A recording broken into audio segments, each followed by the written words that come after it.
ഗോവിന്ദൻ എന്ന് പറഞ്ഞ അയാള് ഒരു നിമിഷം പോലും താമസിക്കാതെ ആ കസേരയിൽ നിന്ന് അയാളെ ചവിട്ടി പുറത്താക്കുകയാണ് ചെയ്യേണ്ടത്. VS അച്യുതാനന്ദൻ ജീവിച്ചിരുന്നെങ്കിൽ അയാൾ കരണക്കുറ്റിയിട്ട് അടിക്കുമായിരുന്നു. കരണക്കുറ്റിയിട്ടില്ല, കൈ തൊടുന്നത് അശുതാവെന്ന് മേടിച്ചിട്ട് ഈ പിന്നെ കുറ്റിച്ചൂലങ്ങാനും എടുത്ത് അടിക്കുള്ളൂ. ബ്രഷ് എടുത്തിട്ടായിരിക്കും അടിക്കുന്നത്. അയാൾ ഉണ്ടായിരുന്നെങ്കിൽ അയാൾ ഗോവിന്ദനെ ഇങ്ങോട്ട് വാ ഗോവിന്ദ എന്ന് പറഞ്ഞിട്ട് അടിയെ കൊടുക്കുമായിരുന്നു. അങ്ങനെ ചെയ്യുന്ന ഒരുത്തൻ്റെ വിവാഹം അവൻ സ്ത്രീപീഡന കേസിൽ മുൻകൂർ ജാമ്യത്തിൽ നിൽക്കുന്ന അവസരത്തിൽ പരസ്യമായി ഇയാൾ പ്രഖ്യാപിക്കുന്നു പറഞ്ഞാൽ ഇയാൾക്കൊരു നിമിഷം ഈ നരാധമന് ഒരു നിമിഷം ഈ CPM എന്ന് പറഞ്ഞ പാർട്ടിയുടെ സംസ്ഥാന സെക്രട്ടറി ആയിട്ട് തുടരാൻ അവകാശമുണ്ടോ? സാറേ, ഞാൻ 24-ാം തീയതി ഞാൻ ഉണ്ടാവില്ല ഇവിടെ. എനിക്കൊരു കല്യാണത്തിൽ പങ്കെടുക്കാനായി തൃശ്ശൂരിൽ പോകേണ്ടതുണ്ട്. എന്താ അതിന്റെ വിഷയം? എന്താ? അതൊരു പയ്യൻ്റെ കല്യാണമാണ്. അതായത് ഒരു രക്തഹാരം അങ്ങോട്ട് അണിയിക്കുന്നു, ഒരു രക്തഹാരം ഇങ്ങോട്ട് അണിയിക്കുന്നു. ലളിതമായിട്ടുള്ള ഒരു കല്യാണമാണ്. അപ്പോൾ അത് നമ്മുടെ ഇന്നാണ്. അതെന്നെ ക്ഷണിച്ചിട്ടൊന്നുമില്ല.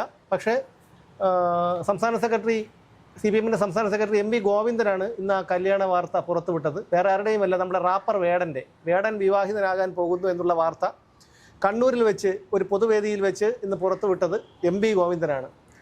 താങ്കൾക്ക് എന്താണ് അതേക്കുറിച്ച് പറയാനുള്ളത്? ഇപ്പം എന്താണ് അതിനെക്കുറിച്ച് പറയുക എന്നുള്ളതാണ്. എന്താണ് പറയുക അതിനെക്കുറിച്ച് എന്താണ് ചോദിക്കുന്നത്? എന്തെങ്കിലും പറ സാറേ. കാരണം കേരളത്തിലെ ഏറ്റവും വലിയ കമ്മ്യൂണിസ്റ്റ് പാർട്ടിയായിട്ടുള്ള CPM എന്ന് പറഞ്ഞ പാർട്ടിയുടെ സംസ്ഥാന സെക്രട്ടറി ആയിട്ടുള്ള ഒരു മനുഷ്യൻ, മുൻ മന്ത്രിയായിരുന്നു, അയാൾ ഇപ്പോൾ MLA ആണ്, അയാൾ പാർട്ടിയുടെ പോളിറ്റ് ബ്യൂറോ മെമ്പറാണ്, പാർട്ടി സെക്രട്ടറിയാണ്. അയാൾ ഈ സ്ത്രീപീഡന കേസിൽ രണ്ട് സ്ത്രീപീഡന കേസുകളിൽ മുൻകൂർ ജാമ്യത്തിൽ നിൽക്കുന്ന ഒരു ഒരുത്തൻ്റെ അവൻ്റെ വിവാഹം പരസ്യമായി അയാൾ പ്രഖ്യാപിക്കുന്നു എന്ന് പറയുമ്പോൾ പെട്ടെന്ന് എൻ്റെ മനസ്സിൽ വരുന്നത് VS അച്യുതാനന്ദൻ ജീവിച്ചിരുന്നെങ്കിൽ അയാൾ കരണക്കുറ്റിയിട്ട് അടിക്കുമായിരുന്നു. കരണക്കുറ്റിയിട്ടില്ല, കൈ തൊടുന്നത് അശുതാവെന്ന് മേടിച്ചിട്ട് ഈ പിന്നെ കുറ്റിച്ചൂലങ്ങാനും എടുത്ത് അടിക്കുള്ളൂ. ബ്രഷ് എടുത്തിട്ടായിരിക്കും അടിക്കുന്നത്. അയാൾ ഉണ്ടായിരുന്നെങ്കിൽ അയാൾ ഗോവിന്ദനെ ഇങ്ങോട്ട് വാ ഗോവിന്ദ എന്ന് പറഞ്ഞിട്ട് അടിയെ കൊടുക്കുമായിരുന്നു. അതായത് ഈ സ്ത്രീപീഡനം നടത്തുന്ന നരാധമന്മാരെ കയ്യാമം വെച്ച് റോഡിൽ കൂടെ അങ്ങോട്ടും ഇങ്ങോട്ടും നടത്തും എന്ന് പറഞ്ഞ ഒരു നേതാവിൻ്റെ പാർട്ടിയുടെ സംസ്ഥാന സെക്രട്ടറി ഒരു നരാധമൻ, അയാൾക്കെതിരെ 2 സ്ത്രീപീഡന കേസുകളെന്ന് പറയുമ്പോൾ ഏറ്റവും ക്രൂരമായി സ്ത്രീകളെ പീഡിപ്പിച്ചു എന്നുള്ളതാണ് പരാതി. എന്ന് പറഞ്ഞാൽ ലൈംഗിക വീഴ്ചയുടെ സമയത്ത് ചോര കാണണം എന്ന് വരെയൊക്കെ ആ സ്ത്രീകൾ പറഞ്ഞതായ ആരോപണം ഉണ്ടായിരുന്നു. ആരോപണം മാത്രമല്ല, എൻ്റെ സുഹൃത്തായിട്ടുള്ള അനിൽ ഇമ്മാനുവൽ ഈ ഇരകളുമായി അഭിമുഖ സംഭാഷണം നടത്തിയപ്പോൾ അവർ നേരിട്ട് അനിൽ ഇമ്മാനുവലിനോട് പറഞ്ഞതാണ് ഇവൻ ഏറ്റവും വലിയ സാഡിസ്റ്റാണ്, ഇവൻ ഏറ്റവും വലിയ ഈ സിന്തറ്റിക് മയക്കുമരുന്നിന് അടിമയാണ്, ഇവൻ മയക്കുമരുന്ന് കഴിച്ചുകൊണ്ടിരിക്കുന്ന സമയത്ത് പോലും ലൈംഗിക വീഴ്ച നടത്തുന്നവനാണെന്ന് ഒന്നിലധികം ഇരകൾ വന്ന് ഒരു പ്രമുഖ മാധ്യമ പ്രവർത്തകനോട് ഇൻ്റർവ്യൂവിൽ പറഞ്ഞത്. യൂട്യൂബിൽ ഈ ഗോവിന്ദൻ എന്ന് പറഞ്ഞ ഇയാൾക്ക് ഇപ്പോഴും കാണാൻ വേണ്ടിയിട്ട് അത് യൂട്യൂബിൽ കിടക്കുകയാണ്. ആ നരാധമൻ അവൻ മുൻകൂർ ജാമ്യത്തിലാണെന്ന് പറഞ്ഞതിൻ്റെ അർത്ഥം എന്താ? അവൻ പ്രതിയാണ് ഇപ്പോഴും. അതെ, 2 സ്ത്രീപീഡന കേസുകളിൽ പ്രതിയായവൻ അവൻ എങ്ങനെയാണ് മുൻകൂർ ജാമ്യം കിട്ടിയത്? സർക്കാർ ഒത്തുകളിച്ചുകൊണ്ടാണ് അവന് മുൻകൂർ ജാമ്യം കിട്ടിയത്. സർക്കാർ അവന് അനുകൂലമായ നിലപാടെടുത്തുകൊണ്ടാണ് അവന് മുൻകൂർ ജാമ്യം കിട്ടിയത്. സർക്കാർ അനുകൂല നിലപാടെടുത്തുകൊണ്ട് അവന് വിദേശത്ത് വരെ പോകാനുള്ള അനുവാദം കൊടുത്തു. സർക്കാർ എന്ന് ഞാൻ പറയില്ല, ഇത് വിജയവിലാസം അധോലോകം അങ്ങനെ ഞാൻ പറയുള്ളൂ. ഇതൊരു സർക്കാർ എന്നൊക്കെ പറഞ്ഞിട്ട് ഇതിന് മുമ്പ് ഇരുന്ന പല മഹാരഥന്മാരും ഭരിച്ച ഒരു ഭരണകൂടമാണ്. അവിടെ അതിന് സർക്കാർ എന്നൊക്കെ അവരെയൊന്നും അപമാനിക്കാൻ ഞാൻ ഉദ്ദേശിക്കുന്നില്ല. വിജയവിലാസം അധോലോകം. ഞാൻ യഥാർത്ഥത്തിൽ ഈ വിഷയത്തിൽ വിജയനെ കുറ്റപ്പെടുത്തുന്നില്ലെന്നാണ് ഞാൻ പറയുന്നത്. വിജയന് ചെയ്യേണ്ട കാര്യങ്ങൾ വിജയൻ ചെയ്യുന്നുണ്ട്. പക്ഷെ ഇത് ഗോവിന്ദൻ എന്ന് പറഞ്ഞ അയാള് ഒരു നിമിഷം പോലും താമസിക്കാതെ ആ കസേരയിൽ നിന്ന് അയാളെ ചവിട്ടി പുറത്താക്കുകയാണ് ചെയ്യേണ്ടത്. അയാള് പാർട്ടി സെക്രട്ടറിയാണ്, പാർട്ടിയുടെ സംസ്ഥാന സെക്രട്ടറിയാണ്. ഈ പാർട്ടി ഏറ്റവും പ്രധാനപ്പെട്ട മുദ്രാവാക്യമായി ഉയർത്തുന്നത് സ്ത്രീ സുരക്ഷയാണ്. ഞാനിതിന് കാണുന്നത് എങ്ങനെയാണെന്ന് അറിയാമോ? അതായത് ഓരോ മനുഷ്യർക്കും അവരവരുടേതായ ജോലി ചെയ്യാനുള്ള ഒരു കഴിവുണ്ട്. ആ ജോലിയിൽ നമ്മൾ ശോഭിക്കും. അല്ലാതെ നമ്മൾ എന്ത് ജോലി സാഹചര്യങ്ങൾക്കനുസരിച്ച് ചെയ്താലും നമ്മളത് ശോഭിക്കില്ല. അതുപോലെയാണ് ഗോവിന്ദൻ. അയാൾ ഡ്രില്ല് മാഷാണെന്ന് പറയുന്നു, അവിടെ ശോഭിച്ചില്ല. പിണറായി വിജയൻ്റെ സർക്കാരിൽ കുറച്ച് നാൾ മന്ത്രിയായിരുന്നു, അവിടെ അയാൾ ശോഭിച്ചില്ല. പാർട്ടി സെക്രട്ടറിയായി വിട്ടിത്തം മാത്രം പറയുന്ന ഒരു പാർട്ടി സെക്രട്ടറി, ഇത്രയും അധപതിച്ച ഇത്രയും മണ്ടനായ ഒരു പാർട്ടി സെക്രട്ടറി ഇല്ല. അപ്പം ഈ മേഖലകളിലൊന്നും അയാൾ ശോഭിച്ചില്ല. അപ്പോൾ അയാൾക്ക് പറ്റിയ പരിപാടി എന്ന് പറഞ്ഞു കഴിഞ്ഞാൽ ഇതുപോലെ തരവാണ്. എന്ന് വെച്ച് കഴിഞ്ഞാൽ കല്യാണം നടത്തുക. അല്ല, ഞാനതിനെ അങ്ങനെ ലളിതമായി കാണുന്നില്ല. അത് അതിൻ്റെ ഒരു വശം അതവിടെ അങ്ങനെ നിൽക്കട്ടെ. പക്ഷെ ഇതൊന്നും കമ്മ്യൂണിസ്റ്റുകാരനെ സംബന്ധിച്ചിടത്തോളം ലളിതമായൊരു വിഷയമല്ല. ആര് കമ്മ്യൂണിസ്റ്റ്? അയാൾ കമ്മ്യൂണിസ്റ്റ് ആര് പറയും? അല്ലല്ല, അങ്ങനെയല്ല. നമ്മൾ അതിനെ എത്ര ലളിതമായിട്ട് കാണും. വളരെ സീരിയസ് ആണ് ഈ മാറ്റർ എന്നാണ് ഞാൻ പറയുന്നത്. അതായത് കമ്മ്യൂണിസ്റ്റുകാരനാണ് സ്ത്രീകളെ ഒരു സെൽഫ് റെസ്പെക്റ്റോടു കൂടി കാണുകയും സ്ത്രീ തുല്യതയ്ക്ക് വേണ്ടി പ്രവർത്തിക്കുകയും സ്ത്രീയുടെ വികാരങ്ങളെല്ലാം ഗൗരവത്തിൽ കൈകാര്യം ചെയ്ത് അവരെ ആ നിലയിൽ അവരെ ഒരു സെൽഫ് എസ്റ്റീമോടുകൂടി അവരെ കാണുകയും ചെയ്യണം എന്ന് പറയുകയും അത് പ്രാവർത്തികമാക്കുകയും ചെയ്യാൻ വേണ്ടി പ്രവർത്തിക്കുന്ന ഒരു പാർട്ടിയുടെ സംസ്ഥാന സെക്രട്ടറിയും പോളിറ്റ് ബ്യൂറോ അംഗവുമായിട്ടുള്ള ഒരു മനുഷ്യൻ സ്ത്രീകളെ ക്രൂരമായി ലൈംഗിക വീഴ്ചയ്ക്ക് ഇടപെടുത്തുകയും മയക്കുമരുന്ന് അടിക്കുകയും ചെയ്തെന്ന് ഞാൻ കഞ്ചാവ് അടിക്കുന്നത് പരസ്യമായി പറഞ്ഞതാണ്. അങ്ങനെ ചെയ്യുന്ന ഒരുത്തൻ്റെ വിവാഹം അവൻ സ്ത്രീപീഡന കേസിൽ മുൻകൂർ ജാമ്യത്തിൽ നിൽക്കുന്ന അവസരത്തിൽ പരസ്യമായി ഇയാൾ പ്രഖ്യാപിക്കുന്നു പറഞ്ഞാൽ ഇയാൾക്കൊരു നിമിഷം ഈ നരാധമന് ഒരു നിമിഷം ഈ CPM എന്ന് പറഞ്ഞ പാർട്ടിയുടെ സംസ്ഥാന സെക്രട്ടറി ആയിട്ട് തുടരാൻ അവകാശമുണ്ടോ? ഒന്ന്. രണ്ട്, നമ്മൾ അയാളുടെ മാനസികാവസ്ഥയെക്കുറിച്ച് നമ്മളൊന്ന് മനസ്സിലാക്കുക. അയാളൊരു പാർട്ടിയുടെ സംസ്ഥാന സെക്രട്ടറി അല്ലേ? ഈ വേടൻ എന്ന് പറഞ്ഞ ഈ നരാധമൻ അവൻ മുൻകൂർ ജാമ്യത്തിലാണെന്നുള്ളത് അറിയാത്തവനാണോ ഈ പാർട്ടി സംസ്ഥാന സെക്രട്ടറി? അപ്പം അയാളാണ് ഈ രാഹുൽ മാങ്കൂട്ടത്തിനെതിരെ കിടന്ന് വാളെടുക്കുന്നത്. അപ്പം ഇയാൾ നിരാധമനാണെന്നും ഇയാൾ സ്ത്രീപീഡന കേസിൽ മുൻകൂർ ജാമ്യത്തിൽ നിൽക്കുന്നവനാണെന്നും അറിഞ്ഞുകൊണ്ട് അയാളുടെ കല്യാണം പരസ്യമായി പ്രഖ്യാപിക്കുകയും അയാൾക്ക് പൊന്നാട ഇണിയുകയും ചെയ്യുന്ന ഇയാൾ സത്യം പറഞ്ഞാൽ ഇയാൾ പോയി വല്ല തൂങ്ങിച്ചാവില്ലേ വേണ്ടത്?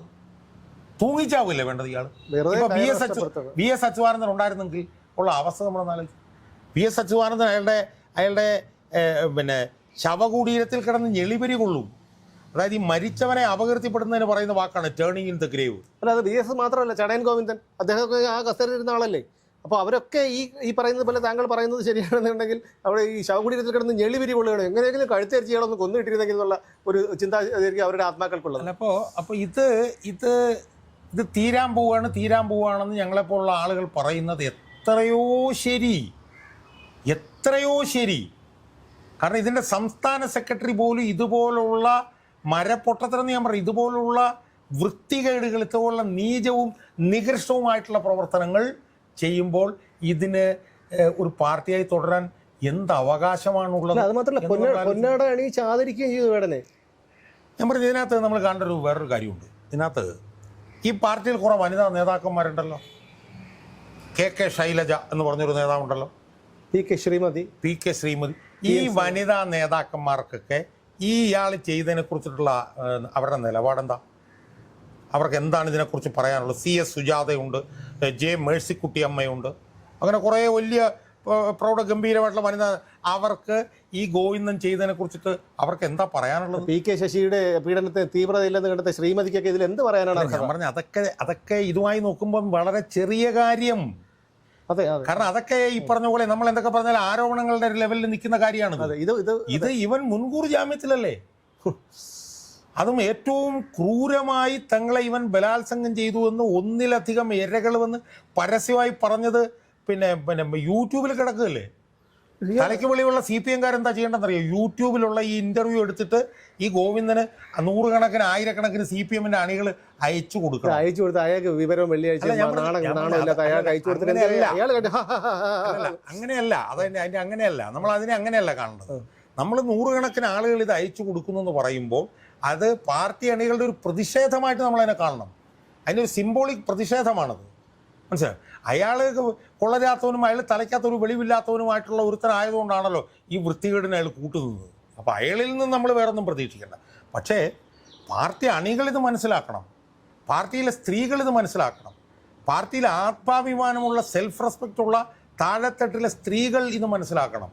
ഞാൻ പറഞ്ഞ സ്ത്രീകൾ ചോദിക്കണം, ഈ പാർട്ടി അണികളായിട്ടുള്ള സ്ത്രീകൾ ഗോവിന്ദനോട് ചോദിക്കണം, ഗോവിന്ദ നിങ്ങൾക്കിത് ചെയ്യാൻ എങ്ങനെ കഴിഞ്ഞു, നിങ്ങൾക്ക് ഇത് ചെയ്തുകൊണ്ട് എങ്ങനെ പാർട്ടി സെക്രട്ടറിയായി തുടരാൻ കഴിഞ്ഞു എന്ന് ഞാൻ പറഞ്ഞത് പാർട്ടിയിലെ താഴെത്തട്ടിലെ സ്ത്രീകൾ ചോദിക്കണം എന്നാണ് ഞാൻ പറയുന്നത്. അവിടെയാണ് ഈ ചെന്നിത്തലയുടെയൊക്കെ ഒരു മഹത്വം നമ്മൾ മനസ്സിലാക്കുന്നത്. കാരണം ഒരു പൊതുവേദിയിൽ വെച്ച് രാഹുൽ മാങ്കൂട്ടത്തിലെ കണ്ടപ്പോൾ പോലും അദ്ദേഹം മുഖം തിരിച്ച് നടന്നു കളഞ്ഞു. അത് ചെന്നിത്തല മാത്രമല്ല, കോൺഗ്രസിലെ നേതാക്കളെല്ലാവരും ആ രീതിയാണ്.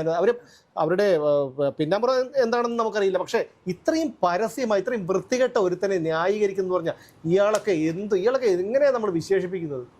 ഇയാൾക്ക് ഒരു നാട് ഭരിക്കുന്ന ഒരു മന്ത്രി എന്താ ഇയാളെ പറയേണ്ടത്? ഈ ഒരു കമ്മ്യൂണിസ്റ്റ് പ്രസ്ഥാനം, അതിൻ്റെ ചരിത്രമൊക്കെ വായിച്ചാൽ നമുക്കറിയാം എത്രത്തോളം മഹത്തായമായിട്ടുള്ള ഒരു തൊഴിലാളി പ്രസ്ഥാനമായിരുന്നു അതെന്ന്. ഇന്നത് വിജയവിലാസം കൊണ്ട് അധോലോകമായിട്ട് അധപതിച്ചെങ്കിലും അവിടെയൊക്കെ ഇയാളൊക്കെ എന്തോ പറയേണ്ടതെന്ന്. അല്ല ഞാൻ പറഞ്ഞത് ഇത് ഞാൻ പറഞ്ഞില്ലേ, നമ്മളിത് തീരാൻ പോവുകയാണെന്ന് പറയുമ്പോൾ പലർക്കും പല അന്തം കമ്മികൾക്കും ബോധ്യമാവില്ല. ഇത് തീരാൻ പോവുകയാണെന്നുള്ളത് ഇതിനപ്പുറത്ത് വേറെ എന്താ വേണ്ടത്? 2001-2006 കാലഘട്ടത്തിൽ VS അച്യുതാനന്ദൻ നടത്തിയ ഏറ്റവും പ്രൗഢോജ്വലമായ സമരങ്ങളെല്ലാം സ്ത്രീപീഡനങ്ങൾക്കെതിരായിട്ടുള്ള സമരങ്ങളായിരുന്നു. അങ്ങനെയാണ് അയാൾ 2006 തെരഞ്ഞെടുപ്പ് തുടങ്ങിയ സമയത്ത് നരാധമന്മാരെ കയ്യാമം വെപ്പിക്കുമെന്ന് പറഞ്ഞത്. അത് പിന്നീട് പിണറായി വിജയൻ സമ്മതിച്ചില്ലെങ്കിൽ പോലും VSന്റെ പ്രവർത്തന പന്ഥാവിലെ ഏറ്റവും പ്രധാനപ്പെട്ട ഒരു സമര വീഥി എന്ന് പറയുന്നത് സ്ത്രീപീഡനങ്ങൾക്കെതിരായിട്ടുള്ളതായിരുന്നു. ഈ സർക്കാരിൻ്റെ ഇപ്പോഴും പ്രധാനപ്പെട്ട മുദ്രാവാക്യമാണ് സ്ത്രീ സുരക്ഷ. പിന്നെ സർക്കാർ പിന്നെ KSRTC ബസ്സിലൊക്കെ മകളെ നിനക്ക് വേണ്ടി എന്ന് പറയുന്നു. മറ്റേ ദിലീപിൻ്റെ കേസിൽ അതിജീവിതയോടൊപ്പം വേദി പങ്കിടുന്നു. ഇതൊക്കെ ചെയ്യുന്നവരാണ് ഇത് ചെയ്യുന്നത് എന്നുള്ളത് ഈ ചില സ്ത്രീ പക്ഷ നേതാക്കന്മാരുണ്ടല്ലോ ഇവിടെ, അവരൊക്കെ ഇത് മനസ്സിലാക്കണം. അവരൊക്കെ ഗോവിന്ദനെ തിരിച്ചറിയണം. സ്ത്രീ പീഡകരുടെ ഒപ്പം നിൽക്കുന്ന ആളുകളാണ് ഇവരെ എന്ന് ഈ നേതാക്കന്മാർ, ഈ സ്ത്രീ നേതാക്കന്മാരും ഈ വനിതാ പക്ഷ പ്രവർത്തകരും ഒക്കെ മനസ്സിലാക്കിയാൽ അവർക്ക് നല്ലത്. അല്ല, ഈ വേടനെ പോലെ ഒരാളെ, ഈ ഗോവിന്ദനെ പോലെ ഒരു പാർട്ടി സെക്രട്ടറി, അയാൾ എത്ര വിവരമില്ലാത്തവനെ ആയിക്കോട്ടെ, എങ്കിലും നിരവധി മഹാരഥന്മാർ ഇരുന്ന ഒരു കസേരയാണത്. അവിടെ ഇരുന്നു കൊണ്ട് ഈ ഗോവിന്ദൻ ഇവരെയൊക്കെ ന്യായീകരിക്കുമ്പോൾ എന്താണ് ഇയാളെ ലക്ഷ്യമിടുന്നത്? വോട്ടാണോ ലക്ഷ്യമിടുന്നത്? കാരണം വോട്ടാണ് ലക്ഷ്യമിടുന്നതെങ്കിൽ വലിയൊരു വിഭാഗം വേടനെ വെറുക്കുന്നവരാണ്. ആ ഒരൊറ്റ വോട്ടുകളും കിട്ടില്ലായിരുന്നു. പിന്നെ എന്താണ് ഇവരുടെ അതോ ഇനിയിപ്പോൾ ഒരു വിഭാഗം ഈ വേടനെ എതിർക്കുന്നത് കൊണ്ട് അവരെ എതിർക്കുന്നതിന്റെ ഭാഗമായിട്ടാണോ വേടനെ? അങ്ങനെയല്ല. അതായത് ഇവരുടെ ഈ തെറ്റായിട്ടുള്ള വളരെ മലീമസമായിട്ടുള്ള നിലപാടാണ് അത് കാണിക്കുന്നത്. അതായത് വെള്ളാപ്പള്ളി നടേശനെ പിടിച്ചു കഴിഞ്ഞാൽ ഈഴവരെ കിട്ടും, സുമാരൻ നായരെ പിടിച്ചു കഴിഞ്ഞാൽ നായന്മാരെ കിട്ടും, പുന്നല ശ്രീമാരെ പിടിച്ചു കഴിഞ്ഞാൽ പിന്നോക്കക്കാരനെ കിട്ടുമെന്ന് പറയുന്നത് പോലെ വേടൻ എത്ര വൃത്തികെട്ടവനായാലും വേടന് അനുകൂലമായി നിന്നാൽ ഈ പിന്നോക്കക്കാരെല്ലാം CPM സപ്പോർട്ട് ചെയ്യുന്നുള്ള വികലമായിട്ടുള്ള ചിന്തയാണ്. ഈ വേടനെ ഏറ്റവും കൂടുതൽ തിരിച്ചറിയുന്നത് ഇവിടുത്തെ പിന്നോക്ക വിഭാഗത്തിലുള്ളവരാണ്. വേടനെ ഏറ്റവും കൂടുതൽ തിരിച്ചറിയുന്നത് ഇവിടുത്തെ സ്ത്രീകളാണ്. അതുകൊണ്ട് വേടനോടൊപ്പം നിൽക്കുന്നത് കൊണ്ട് തങ്ങൾക്ക് ഉള്ളതും കൂടെ നഗണ്ട പെട്ടിയിൽ നിന്ന് പോവുകയുള്ളൂ എന്നും പിന്നോക്കക്കാരുടെ പിന്തുണ മാത്രമല്ല സ്ത്രീകളുടെ പിന്തുണ പോലും പോകും എന്നും ചിന്തിക്കാനുള്ള സാമാന്യ ബോധവും ബുദ്ധിയും ഇല്ലാത്ത ഇതുപോലുള്ളവന്മാർ ഈ പാർട്ടിയുടെ സംസ്ഥാന സെക്രട്ടറിയൊക്കെ ആയിട്ട് വന്നു കഴിഞ്ഞാൽ പിന്നെ പറഞ്ഞിട്ട് എന്താ കാര്യമുള്ളത്? പിന്നെ ഇത് ഇല്ലാതാവുന്നു എന്നുള്ളതിനെ കുറിച്ചിട്ട് ചിന്തിക്കുകയല്ലാതെ വേറെ നമുക്ക് എന്ത് ചെയ്യാൻ പറ്റും? അതാണ് അതിനകത്തെ പ്രശ്നം. അല്ല, എന്തായാലും ഇത് വളരെ എന്താണ് വൃത്തികെട്ട ഒരു നിലപാടായിപ്പോയി ഗോവിന്ദൻ്റെ. പല വിട്ടിത്തരങ്ങളും അയാൾ പറഞ്ഞിട്ടുണ്ട്. അതായത് KRAയിൽ വരുന്നതിനെ കുറിച്ച് ഷൊർണൂരിൽ നിന്ന് അപ്പവും ചുട്ടുകൊണ്ട് കച്ചവടക്കാരികളെ കൊച്ചിയിൽ വന്ന് വിറ്റിട്ട് പോകുന്നത്. ഈ മണ്ടത്തരങ്ങൾ ഇയാൾക്കല്ലാതെ വേറെ ആർക്കെങ്കിലും പറയാൻ കഴിയൂ? എന്തായാലും ഗോവിന്ദനെ പോലെയുള്ളവർ വേണം ഈ പാർട്ടിയിൽ, വിജയനെ പോലെയുള്ളവർ വേണം ഈ പാർട്ടിയിൽ. എങ്കിലേ കമ്മ്യൂണിസ്റ്റ് പ്രസ്ഥാനം CPM എന്ന് പറയുന്ന പ്രസ്ഥാനം ഒന്ന് നശിച്ച് കിട്ടൂ. കാരണം എന്ന് വെച്ച് കഴിഞ്ഞാൽ ഇവിടുത്തെ വ്യവസായങ്ങളൊന്നുമില്ല, സമാധാനമില്ല, മദ്യമൊഴുകുന്നു, മയക്കുമരുന്നൊഴുകുന്നു, കുറ്റകൃത്യങ്ങളുടെ നിരക്ക് വർദ്ധിക്കുന്നു, നികുതികൾ അങ്ങേയറ്റം, പിഴകൾ അങ്ങേയറ്റം. അതുകൊണ്ട് കമ്മ്യൂണിസ്റ്റ് പ്രസ്ഥാനം ഇനി നിലനിൽക്കുന്നതിൽ അർത്ഥമില്ല, അത് നശിക്കണം. അതിനൊരു കാരണക്കാരായി ഗോവിന്ദനും വിജയനും ഒക്കെ വരുന്നു എന്നേ ഉള്ളൂ. ഗോവിന്ദനോട് പറയാൻ എനിക്ക് ഒരു മറുപടിയേ ഉള്ളൂ.